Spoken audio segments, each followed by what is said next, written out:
All right, y'all, it's 5:02. I'm 2 minutes late in this meeting too, so I'll see if I can't speed it right along. Welcome and thank you for being here. Can everybody hear me? Bill, can you hear me? Yes. All right. I'm Danny Walton. I'm the president of the Historical Society. We just had our board meeting, and I thank the board for dealing with all the madness that goes along with trying to have a board meeting in front of one of these things. And it just does my heart good to see you sitting here, because I had no clue when I started working on this week that we'd get this kind of crowd. And so thank you for being here. Before I actually start with this, let me run a couple of, I guess, housekeeping things by you. Number one, we got plenty of food and drinks over there. If you've got bottled water and soft drinks, if you want something to make yourself at home. There's coffee back in the bag back there underneath that airplane, the Wright brothers plane. At last month's presentation, somebody left a coat. And so I've had it for a month. I have no idea whose it is. It's a nice leather coat. It's a female coat. Well, you have to identify it. And it has to fit you. If you're going to take it with you. But, well, it's got a toboggan in here too. So, I mean, somebody's got to come get this coat. Anyway, that's number one. Number two, we started this a couple of months ago. This idea of doing a presentation for the public is not as easy as it may look, because having a topic and understanding what you're going to talk about and what's of interest to the public, you know, can be one of those things that can be fleeting, or maybe you're not as smart as you think you are. And that's where we are today, okay? So I'm looking for some feedback and some discussion throughout this whole thing. But I did put together a bowl with some blank pieces of paper in here. And so if you're interested in the suggestions on what kind of program we need to have in the future, get one of these pieces of paper, write it down, stick it in here. Because we're looking for topics. I'd like to maintain this. This is our 6th month in a row we've done this. And I'd like to do it every month. But man, it's a lot of work to get something together. So give us your feedback, give us some suggestions. We'll try to do the things that you'd like to see us do. This whole topic today came up rather quickly because as a young boy, I was raised in the Falls community, and I heard stories about Key Corner. And for a long time, in Danny's mind, in the little boy's mind, if Key Corner was a place where somebody started surveying this county, it had to be down there at the Mississippi River, working up this way. And that's what I believed for a long time. But then when you start reading things, you start doing a little research, and you start talking to people who live out there on Key Corner Road, you know, you find out that wasn't it at all. So what I'm going to do is tell you what I've learned in the last month or so, and hopefully you'll learn something from it too, and there's a good chance I'm going to misspeak. But as always, we're going to record these things and post it on the internet so people can then see it, you know, later. And if there's a mistake in it, we'll correct it later. I'm calling this Early Surveying in Dyersburg and West Tennessee, and as luck would have it, things happened the day of our presentation. So just today, Nancy was in our archive, and she pulled out this newspaper. It's dated March 13th, 2002. It was written by Earl Willoughby, and it talks about James Robertson and Henry Rutherford and Key Corner. So suddenly I have an article that Earl had written that helps me kind of reinforce some of the things I thought I knew about Key Corner. And I'll just tell you, Key Corner is not down at the Mississippi River. And I'll show you where it is and give you my take on it.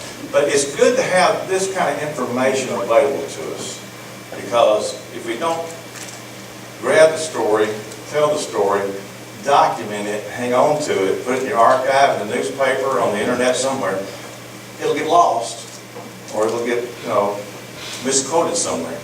So we always have to check, trying to keep up with what we think the truth is. At the same time, the Historical Society recently purchased a book called The Goodspeed History of Tennessee. That actually Goodspeed, the publishing date on this thing is 1887.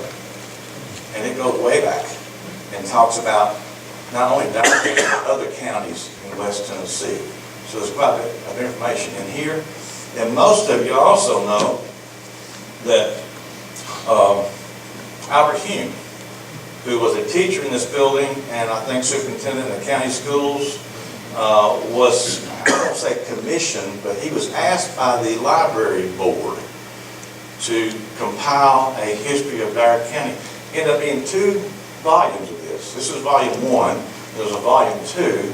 And if you start reading through this and start to the key corner topic, you'll find a lot of this information the same as that over there. And so these stories tend to kind of follow themselves. And hopefully what I'm going to tell you will also kind of give you a good idea of the history of Key Corner. So, go ahead.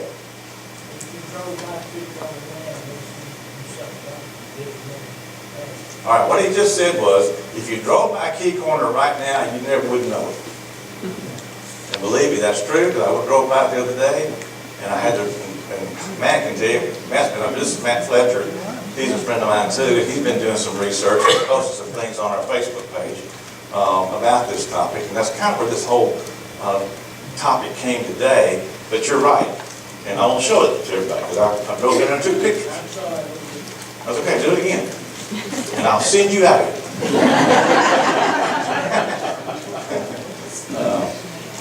Now, this is a picture that we've had in our archive for quite a long time. And many of you may have seen it. I didn't put it in the paper today, but this one to me, when I saw this picture, I'm going, that's got to be down at the Mississippi River. But it's not. But that's Ralph E. Rice Sr., and I didn't know that until yesterday, just to show you how these stories kind of developed at the last minute. That's Milton Rice's father. And Milton Rice is the gentleman who ran the Dyer Land and Title Company for all those years. And Milton was the one who told me, he said, that's my daddy.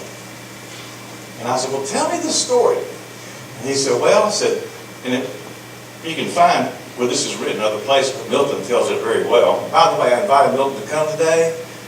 He's in his 90s, he's just not able to get over here. And he just lives over here on the hill. But you know, he's very knowledgeable and very talkative. And so I talked to him about it, and he said his dad was an attorney in Dyersburg who was from Lauderdale County. And a Lauderdale County commissioner and historian. And he convinced the Lauderdale County Commission to put up money to have this marker placed at the spot where Key Corner is. Now that picture was taken in 1931, and that's Milton's father. This picture is a little bit better because it not only shows you the monument they put up, and Lauderdale County Commission paid for the monument, it also shows you Milton's mother, which is Ralph's wife. So whoever was doing this, when they dedicated it, they took pictures while they were down there. And if you'll notice, it's right on the river. But that's not the Mississippi. That's the Fork of Deer. Okay? And she's all decked out in 1931, outfit. And when they took the picture, because that's concrete, and you can see that there is a pretty substantial foundation here too. They didn't intend for that thing to walk away. If you get up close to it, I zoomed in on the picture, and it says this: Key Corner was established September 1st, 1785 by Henry Rutherford, a surveyor known as Key Corner, it being the beginning point of numerous original surveys covering most of northwest Tennessee. The true corner is 60 feet west of this marker. Now, that's a pretty historic thing that somebody put down there on the Fork of Deer River. But on top of that, when they took the picture, they also took their kids. And so there is Ralph E. Rice Jr. and Milton. That's Milton's older brother, and Milton's on the right. And he told me, he said, that's me. He said, I was 6 years old when they took that picture. That's 1931. I just think that's a classic, that you put those pieces together and you understand the story about what work his dad did to get that marker placed down there. Now, I got this from Milton's assistant at the Dyer Land and Title Company, because she told me, she said, Danny, I had that picture of Milton at age 6 on my desk in my office, but you need this as well. So she sent it to me, and if you'll look at it, it's a description. I'll read it to you in just a second, but I want you to notice this first. Notice right here, you see that? That's the coordinates. That's the GPS coordinates. And of course, my mind starts turning. Hot dog, now we're going to find out exactly where Key Corner is. No. What this is where the historic marker is that's right across from your house, right next to your house, down there close by. Good. I want that too. All right, this says, in 1785, surveyor Henry Rutherford came by boat down the Cumberland River. Now, he's in Nashville, and this man is 23 years old.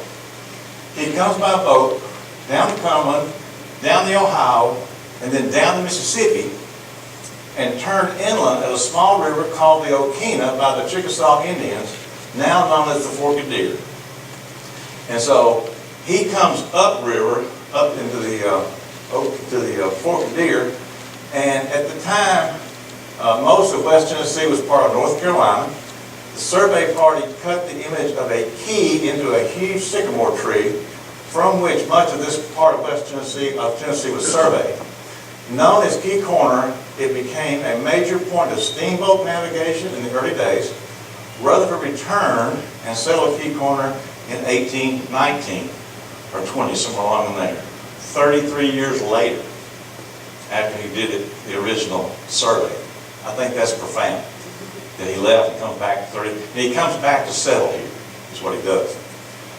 Let's see, settled at Key Corner in 1819, right after the treaty with the Chickasaw was signed. He's buried near there in 1930, long after the old sycamore fell in the river. Civil engineers refound the spot.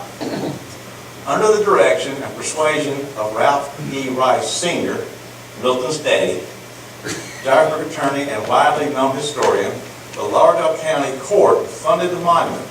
This picture, taken in 1931, shows 11-year-old Ralph E. Rice Jr. and 6-year-old Milton B. Rice sitting atop the monument erected that year. And it also says, for 3 years, starting in 1968, before even opening Dyer Land Title Company, Milton Rice built the first abstract title plant from a room full of paper into a comprehensive title system so every parcel of land in Dyer County could be searched. For most of the last 50 years, Milton Rice has served as president of the Dyer Land and Title Company. Now, he has since retired and sold it.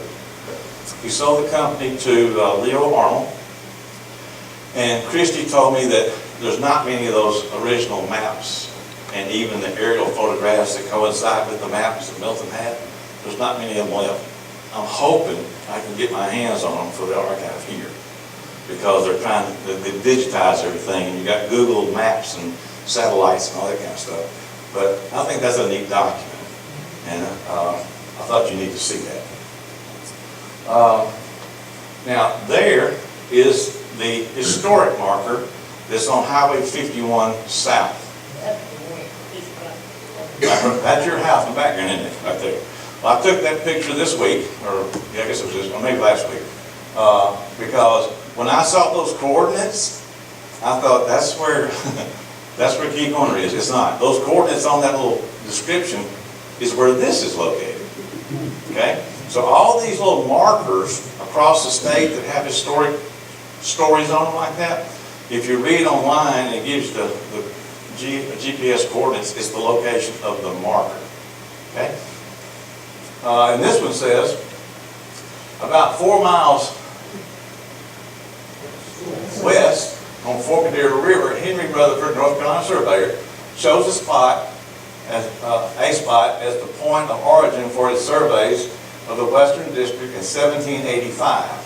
To identify the key corner, he carved his initials and surveyor's mark, which would have been the key, on a leaning sycamore tree there. He would return in 1819 and establish a settlement, so-called Key Corner. He died in 1847 and is buried in a family burial plot east of that point. So he came back here and spent the rest of his life in this small community. And this is Betty's house in the background. Matt does. I'm going to show it to you in a minute. Is that the Rutherford of Rutherford County, Tennessee? Yes. Yes. I don't know that. Is it Matt? Yes. Okay. It is. I do know that when he came with James Robertson, and I learned from Earl's article that that's the James Robertson Parkway in Nashville because he did so much of the surveying up that way. So, Who authorized him to do this survey? I think it was some land speculators as North Carolina, as we moved west from North Carolina, a lot of people would go and, buy up all this land and then survey it and sell lots. That's what they were doing. Speaking of Henry Rutherford? Huh? Speaking of Henry Rutherford? Yeah. He was actually given that as a land grant for his service in the Revolutionary War. Yeah. So it was his land? Well, he claimed the land. What happened, during the Revolutionary War, they didn't have the currency to pay the soldiers after the war, so they gave away land and land grant in the Western District because they had plenty of land to give away. Except it belonged to the Indians. At that time. Well, yeah. And if you'll notice, what it said was, after the treaty with the Chickasaw had been settled, see? Yeah. So basically, they kind of moved the Chickasaw out. Yeah, because before that, it was illegal to live on that land because it was the Chickasaw. That's a good question. Another question while we're at that point. All right, rather than fly my drone over Dyer County and try to get an image that way, I thought about trying to do this, but I decided to do it using Google Maps here. That's a rough picture of Dyer County, and I think most of you will recognize Dyersburg here. You see the highway going around the bypass. Here's the interstate going across the river. That's the Mississippi there. Here's 51 South going down to, make sure I get this right. Halls is here, Gates is here, Ripley's here. Okay? I want to kind of let you see the whole county. Now I'm going to zoom in a little bit. Now I've come in a little bit more, and what we've got now, here's Unionville, here's 51 South going to Halls, here's 88 Highway that comes at the overpass there in Halls. You can take that overpass and head west. That's 88. And if you'll notice, you can also see the Fork of Deer River, or what the Indians call the Okina River. Now watch this, because with all these colors, it gets kind of difficult to see. Make sure I get this right. You see that little brown line right there? That's your Fork of Deer. But notice how straight it is right here. See that line right there? If you'll look closely, you'll see that at one time it followed this way, and this way, and this way, and this way. And it meandered back and forth and around. And sometime during my lifetime, I want to say I was probably 12 or 13. Corps of Engineers came through, they decided to go and dredge all these rivers around here and clean them out. And I remember distinctly, as I was going home to Falls, all those trees on the left between the two bridges on South Main, were suddenly cleaned out and gone because they had cleaned that river out and redone the banks. Well, they did the same thing all over here. You know, and I think at the time they thought that was the best thing to do because they basically straightened it out. So now the Fork of Deer goes straight here, and all these little meanders were left there. And so I want to go in a little bit closer. Everybody know where I am now? I won't go too fast. So now if we get in a little closer, what we're looking at now is Key Corner Road right here, coming from Unionville over this way. And it comes down the hill. There's a Y right there and it swings around. But more than the road, because if you follow that road through Unionville and you come out at 88 Highway, right there at the bluff, that's where all the kudzu's growing down there. Okay? Well, if you'll look, here's that dredged river, Fork of Deer, and look at this. Here's the meander that was left. And that really looks like a river right there to me. It must have been during high water. And it swings right around here and goes right there. That's the old riverbed. And Matt and I call it an oxbow lake because basically it's just a curve, you know, that's been abandoned. Now, it's good for a lot of things, wildlife and stuff like that, but we've lost our key corner, is what's happening, with flooding and that kind of thing. So, as you go down through here, this is the curve here. I want you to pay attention to that curve right there. See how close it is to that road up there? Now watch this. Oop, I'm going to go backwards. I was going backwards.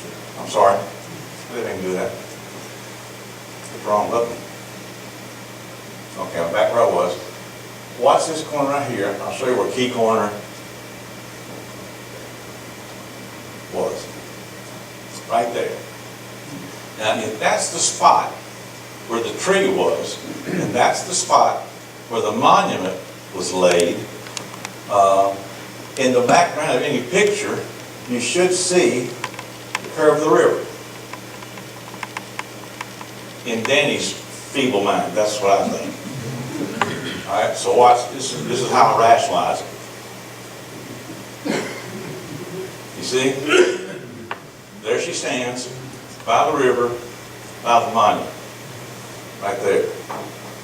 Now, when you get to this point, trying to figure out what happened to it, you probably could scramble your brain pretty good, because they talked about the tree falling into the river, and they talked about the monument washing away, caving away, or something like that. And that's an awful big, heavy monument just to go washing down the river. So I don't know where it is. It's probably covered up by 6 or 8 feet of mud. You know, I don't know. But that's the location of where Key Corner was originally. Now, I'm going to take you on a little field trip, just so you'll know where you're going. That's 4 points. At the highway, I'm going to turn right here and go down the hill at 4 points. As I head down the hill, you can see the backwater in the background back there, because the water was up quite a bit when I drove down there last week. That's all water down through there. And you come around to the Richard Hill Bridge, and you're going across the South Fork of the Fork of Deer River. You go past Mount Vernon Baptist Church. That church has grown quite a bit since I was a kid. I mean, they've even got parking on the other side of the road. And they got flashing lights when people going to and from their cars going to church. So I was really impressed with how much they've grown since I was a little boy. But as you go into Unionville, you'll get to the corner where Fisher's store used to be right here. And this is the corner. This is the start of Key Corner Road, right there. The other end of it comes out at 88 Highway. That's where it comes out. So we go to the bluff, and we're fixing to drop off the bluff down there. And you, again, see all that water out there? And it's just water everywhere. So we go down the hill, and when we get to that spot that I showed you with the arrow, the water, it's like a spring, comes washing across that road. And in Danny's mind, right over in here somewhere is the location of where that marker was and where Key Corner was. Yes. You want to speak to that now? Tell me. Okay, you remember when you went up that hill? Yeah. All Mm-hmm. right, there should be a house sitting right there on the right. Okay. The marker was right down behind that house. in that flex mark. How far from that point would that marker have been? From that road? Yeah, from that spot right there. Approximately, I'll say, 40 feet. Sitting on the school bus, might have been closer than that. You can see it, I went by, drove by, 12 years. Is that right? You see it from sitting in the school bus. You see it. All right, so you saw the actual marker. Okay. And I can tell you what happened to the contract, bulldozer truck. Oh, really? Did somebody take the plaque off the front of it? Stole it years ago. Well, see, That was our second one. When that's the second one, well, it could be the second one, or the original. But Yeah. anyway, they stole the thing over the concrete, things they did. Got it. Okay. And it disappeared somewhere. what he's telling me up here is that that concrete monument foundation was there when he was riding the school bus to school. Yeah. And then, Go down there. and then the plaque was taken off of it and the concrete was bulldozed, which would make sense. In no hurry, Dave, that truck gun, when you see that thing, Uh-huh. they went in there to boat ramp. Yeah. Okay, back this way, the flat land before the park yard. Yeah. The park yard, and they were right beside the mark. The marker. See, that makes all the sense in the world to me because the marker has said that the tree originally was 60 feet west of there. But if I got a picture here Yeah. somewhere where they're trying to pull the tree, a sycamore tree out of the river was taken to Oxford, but Really? they couldn't do it. I said, They go try to save the tree. well, that's the field trip down to the location that's, real close to where that oxbow curve is and what's left of the river. So he actually has a picture of them when they were trying to save it. He says he does. We'll look at that in a One of minute. these books where they tried to pull it out. Yeah, okay. Thank you. Now, somebody asked about Henry Rutherford, and it did say he was buried near there. And Matt took this picture, and that's Henry Rutherford's gravestone. Matt, give an idea where that is. It's up on Daniel Meeks Road. It's before you're going down 88, before you get to Key Corner, you hit Daniel Meeks Road. Daniel Meeks Road meets with another road, and then it turns back into a single road and it forks off again. Right there at that second fork, family cemetery sits up on the right. It's Henry, his first wife, his children, and his brother John. They're all buried in that little family. So now you'll notice these little black stanchions that are sitting up. They used to be drooped with chains. I see. I think they did that in 1976, trying to cordon off where the Rutherford family was buried. Right. These cemetery, the narrow down part is the intersection of roads and road. Right. Intersection of Rutherford Road and, Brook Farm Road goes down there. all right, say that again so I can let them hear what we're saying. Say that again. The cemetery is at the intersection of Rutherford Road and Brook Farm Road. Yeah. Rucker Farm Road and Rutherford Road. And Rutherford Farm Road runs into Meek Road. Okay. Now, we also have a picture of his wife's tombstone, and I think it's interesting that this talks about her being the wife of a soldier during the Revolutionary War. His wife was, Mary Johnston. Say again? This is Mary Johnston Rutherford. She was a Johnston before she was a Rutherford. Yeah, That was his first wife. I see. It was I think it's the Fort Prudhomme chapter that put that marker down. If you look at his gravestone, it's actually, it looks like a little black cord running out. It's bent to the right of the stone. He used to have a black plaque on his. See it there to the right? He had a black plaque on his, Oh, yeah. denoting him as a Revolutionary War. Yeah. If you Well, look- obviously, these are being taken care of by somebody. Yeah, they're keeping it mowed, they're obviously keeping, if you look at the bottom of his stone, you'll notice that it's kind of covered up with dead grass, but it actually has a concrete base around it. Yeah. Yeah, here.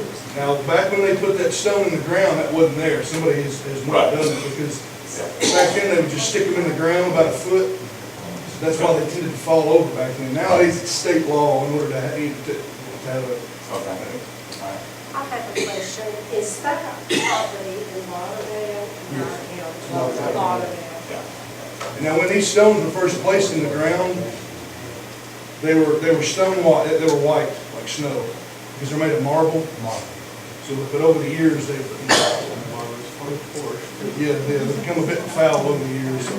Now, I took a little liberty in going through the books I've researched here, the one from Albert Hume and the one from Goodspeed. And basically, this is from Goodspeed Publishing, and it says, Dyer County was chiefly settled by Middle Tennesseans, though not a few pioneers came from North Carolina and Virginia. The first settlement in the county was made 1820 at Key Corner, that's now in Lauderdale County, by Henry Rutherford, John Rutherford, and Oliver Crenshaw. Henry Rutherford was a surveyor who visited West Tennessee early in 1785 and laid off a large number of land grants. Selecting a sycamore tree on the Fork of Deer River, known as the Okina River by local native Indians, the tree was located about 13 miles southwest of Dyersburg, or the spot where Dyersburg is going to be eventually. And Rutherford marked it with his initials and a key symbol, thus the name Key Corner. A second settlement was located 3 3/4 miles east of Dyersburg, and a third one was formed on the Obion River. The first mill in the county was a water-powered grist mill on Mill Creek by Griffin L. Rutherford in about 1826. Other mills were located 15 miles southeast of Dyersburg, on the North Fork of the Fork of the River, and on Lewis Creek, or Lewis Branch is what it's called back then. The first cotton gin was built at Key Corner and was erected in 1828, and a second erected soon after. The Tennessee General Assembly passed an act on October 16, 1823, establishing 2 new counties west of the Tennessee River, one of which was Dyer County. Now, this area was part of Carroll County first. And from A History of Dyer County by Albert Hume and his son, Henry Rutherford of North Carolina was born in 1762 and lived to be 94 years old. He was a surveyor whose survey began at Key Corner. He surveyed the area in 1785 at the age of 23, but returned in 1818 at the age of 56 to settle the area he originally surveyed approximately 33 years later. He's buried just a short distance east of the point the sycamore tree is located. So, yes, sir. The Meagle that talks about Meagle Creek, Yeah. that's the Duck Creek. Okay. Okay. Now, I don't know how many of you surf the internet very much and what all of you look for, but this is one of my favorite sites because it's kind of interactive in a way. And it's called Tennessee Formation Maps.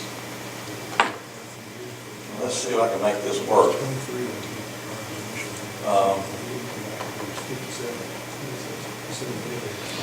Now what you've got here is a series of development of counties in Tennessee, starting in the east and moving to the west. Notice here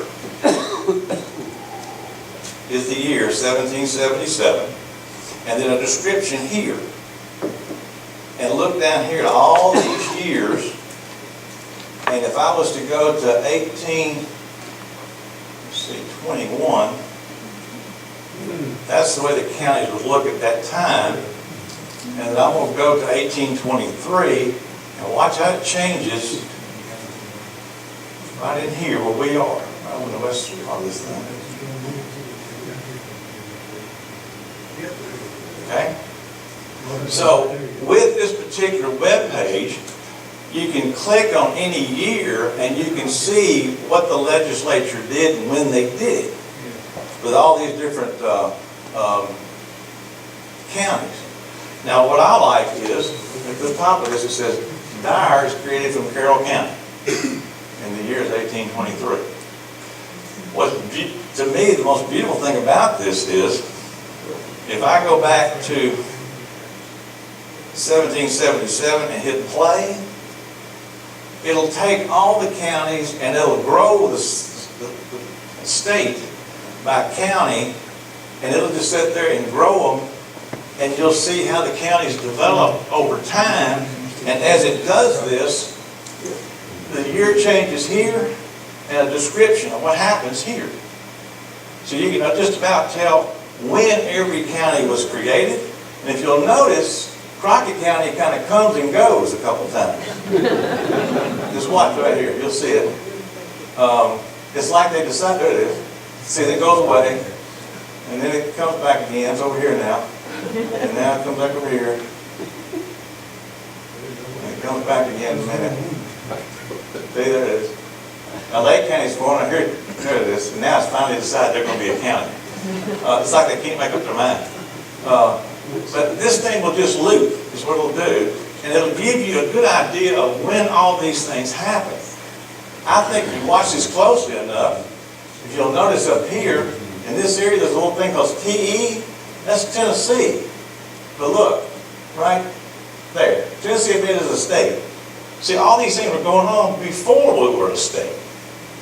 And there was already a little section up there called Tennessee, and they had to give up their name for the whole state to be called Tennessee. This is another little piece of information I didn't know until yesterday. Now, I know I've created lots and lots of questions and confusion, but that's the presentation as I have it today, and I think it gives you a fairly orderly view of where these things are. I'm so glad y'all came, because y'all got more knowledge than I do about it. If you want to read this, so everybody knows. I can? Start right there where the old rankings is A, and read right through. Right there. All right, tell me what I'm reading from here. A pictorial history of Lauderdale County. Key corner, the original settlement is right here. Okay, tell me where to start again. No arrangement, I see. Okay. No arrangement had been made for local county governments when the early settlers arrived in the area that became Lauderdale County. Therefore, if owners of land near the Fork of the River sold land, their deeds, if recorded, had to be registered in Stewart County. When Carroll County was created in 1819, it was given jurisdiction over Key Corner settlement for a year before jurisdiction was given to Madison County. When Dyer County was created in 1823, the citizens became Dyer Countyans, and their legal transactions were recorded in Dyersburg until the offices of Lauderdale County began operating in 1836. The early settlers in Tipton County, north of the Hatchie River, had been under the jurisdiction of Shelby County since 1819 until Tipton County was created in 1823. I'm already confused. As early as 1828, the village of more than 30 lots that the Willard family established at the Key Corner was called Canton, before it took the name of Key Corner. That's interesting. Did not know that.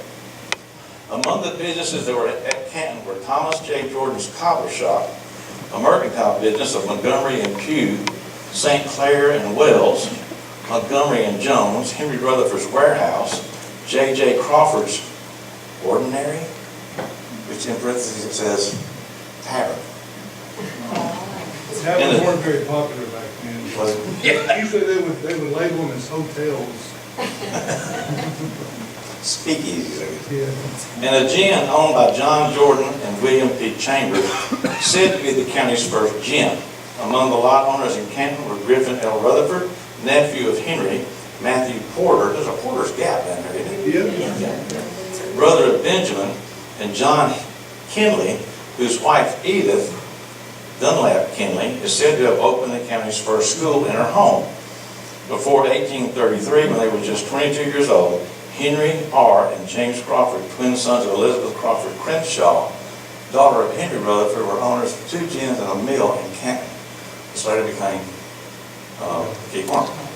And there's a Canton, C-A-N-T-O-N, in North Carolina. I'm not surprised. Well, they probably came here and They may have brought that named these name towns after back. towns they knew over there. Yeah. Henry R. Crawford was a member of the First County Court of Lauderdale County and was appointed one of the commissioners to sell lots in Ripley. He resigned his responsibilities in February of 1837, scarcely 2 weeks after the death of his wife in childbirth, and went to the Republic of Texas, where he became a clerk in the cabinet of President Maribel B. Lamar. Interesting. The double group, Porter's Gap, and all that, was in the Richmond, 5,000 Yeah. The house right here. Now this Porter's house, is this still down there? It's not, is it? It still exists. It does. It's been moved, so it moved. Okay. That was the first building Porter Junior.